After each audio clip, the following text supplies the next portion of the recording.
আমার স্বামীর থেকে এক বউ ভালো লাগে না, এই জন্য সে বারবার বিয়ে করি নেটওয়ার্কে দিয়ে ছেড়ে দেয়। আমি 6 নাম্বার বউ, এখন আমারও ভালো লাগে না, এখন আরো করবে।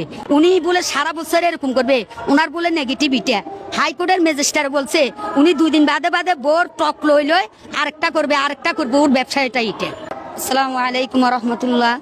আমি অসহায় নারী হয়ে একটা ঘটকের মাধ্যমে একটা আলেমের হুজুর আলেম কইছে মাদ্রাসায় দোতলা এবং জায়গা দিবে বলে আমার নেটওয়ার্কের কাছে নিয়ে 10 লক্ষ টাকা কামিন দিয়ে আর কাজীর অফিসে কামিন করে নাই। উনি আমারে অবৈধভাবে 3 মাস পাউটের খায়, উনি আমারে থাকছে এবং স্বামী স্ত্রী মিলেমিশে হয়েছে। আমাদের ভিতরে আসি, আমি শুনতেছি যে আপনি 6 নাম্বার স্ত্রী। এরপরে আমি দেখছি একটা সারা বেডি তালাকের দ্বিতীয় বেডি ওইখানে ঘরের ভিতরে ফরকিয়া করে দুজনে। উনি ফরকিয়া যখন আমি ডাক দিই আমার রাইতে মারে। মাদ্রাসার ভিতরে 300টা দরজা, একটা বাথরুমের 3টা করে দরজা, হাসিনার 2টা আয়নার ঘর আছে, মাদ্রাসার 3টা দরজা আছে। আমার একটা নাকফুলও দেয় নাই এবং আমি 1.5 লক্ষ টাকার ওরে দিছি দোতলা করার জন্য, আর 2 লক্ষ টাকার ফার্নিচার আনছি আমি। আমার বাড়ি হচ্ছে সন্দ্বীপ, চট্টগ্রাম, ঠিক আছে। আমার বাবার নাম বেলায়েত হোসেন, মার নাম নুন্নাহার। এবং সেই আলেম বলে মাদ্রাসায় জায়গা দিবে বলে আমি আসি দেখি ওনার দোতলা নাই, মাদ্রাসার কোনো ছাত্র নাই। উনি আমারে মানুষের তরকারি গাছের থেকে পারি খাওয়ায়। এরপরে আমারে নেটওয়ার্কে দিয়ে 10 লাখ টাকা করে আমারে জায়গা দিবে, জমিন দিবে বলে কিছু করে নাই। এবং আমারে 2 মাস মেরে ওই ছাত্র সমাজে এবং ওই মহিলারে বাইর করছে। সীমা, তার নাম হচ্ছে সীমা, ফরিদপুর বাড়ি। ওনারে সারিদি তালাকের বেডি ঘরে 2 বছর রাখছে।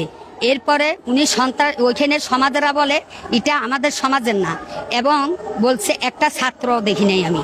দ্বিতীয়, উনি আমারে কামিন করে নাই। কাজীর অফিসে কামিনের কথা বললে আমারে বলে আমি আরো 5টা মহিলার কামিন করি নাই।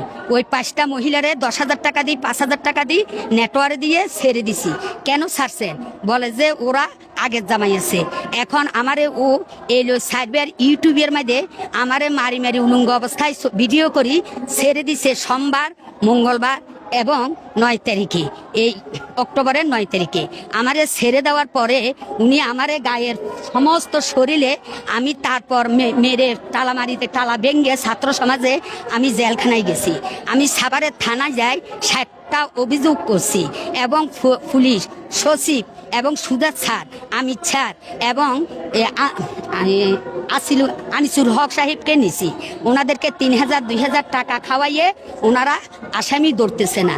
এবং আমি বাদী হয়ে আবারও গেছি ওনাদেরকে। আমি যখন থানায় 7টা অভিযোগ দিছি তখন ওনারা আমারে বলে মামলা করে দেন। তো আমি বলছি আমার তো কামিন করে নাই, মামলা দেন এবং মামলা দেন, যৌতুকের মামলা দেন। হাইকোর্টে যখন আমি একটা মুর্শিদা আলম শেলিকে ধরছি, 3টা উকিল ধরছি মহিলা, তখন উকিলেরা আমারে বলতেছে যে আপনার কামিন ছাড়া তো হবে না। তখন যৌতুকের মামলা, আমার থেকে টাকা নাই, পয়সা নাই, আমি মাদ্রাসার ভিতরে তালা মারা, এই তালা ছাত্র সমাজে ভেঙ্গে আমি হাইকোর্টে আসি। উকিলের জিজ্ঞায় 3,000 টাকা দিয়ে আমি যৌতুকের মামলাটা আসামির তরে হাজির হয়েছি। আসামি বাদী হাজির হয়ে আসামিরে কথা সব বলছি। বলার পরে ম্যাজিস্ট্রেটের সামনে আমারে তুলছে। তোলার পরে আমার চোখের পানি মায়ের দাগ দেখি ম্যাজিস্ট্রেটের সাথে মামলা করে দিছে যৌতুকের। ওনার ওয়ারেন্ট হচ্ছে এপ্রিলের 7 তারিখ। উনি এখন বর্তমানে আছে ব্যাংক টাউন মসজিদের 2য় তলায়। উনি আমারে আবার ছেড়ে দিছে। হ্যাঁ, এখন বলতেছে ইউটিউবের মধ্যে ছেড়ে দিয়ে আমারে বলতেছে তোমার তালাক দিয়ে দিছি, তুমি চলে যাও 10,000 টাকা নিয়ে। এবং আমি বলছি আমার কামিন তো আমার ছাড়া দেওয়ার জন্য তো আমি আসি নাই। 5টা বিয়ে করার পর আমি 6 নাম্বার স্ত্রী, বলছি না 6 নাম্বার স্ত্রী। আমি সমাজের ভিতরে শুনছি 6 নাম্বার। হ্যাঁ, উনি প্রথম, ওনার ব্যবসায়ীটা, উনি প্রথম বউ বিয়ে করে তালাক দিছে। আমারও কইছে বউ মারা গেছে, ছেলেগুলোরে বাড়ি করে দিছে। আমি মাদ্রাসা দোতলা নিয়ে এখানে লিখিতভাবে দিবে। নেটওয়ারি 10,000 জায়গায় 10 লাখ টাকা বইয়েছে। কাজীর অফিসে কামিন করে নাই আমার। এই পর্যায়ে আপনাদের এখন হাইকোর্টের ম্যাজিস্ট্রেটে মামলা দিছে। আসামি ধরতেছে না পুলিশেরা। কেন ধরতেছে না? ওনাদেরকে টাকা দিয়ে বিদায় করতেছে। ওই যে আমার কামিন নাই, মামলার কামিন নেই এই বাদিত বলছে। এখন আমি দর্শনের মামলা দিব না, কারণ আমি তো শরীয়ত মোতাবেক বিয়ে হয়ে গেছে, কিন্তু 10 লাখ টাকা দিলেও মহারানা আমি যাব না। কেন যাব না? আমি আল্লাহর ঘর কোরআনের শিক্ষা নিয়ে আসছি, কোরআন শিক্ষা দিব এবং মালিকে আসি বলে এটা আমার মাদ্রাসা, আমার জায়গা, এটা বন্ডর কোনো কিছু নাই, বন্ডরে বাইর করে দেন। এরপরে এখন আপাতত আমি ওনার মাদ্রাসায় আছি, ওই মালিকের মাদ্রাসার ভিতরে আমি আছি।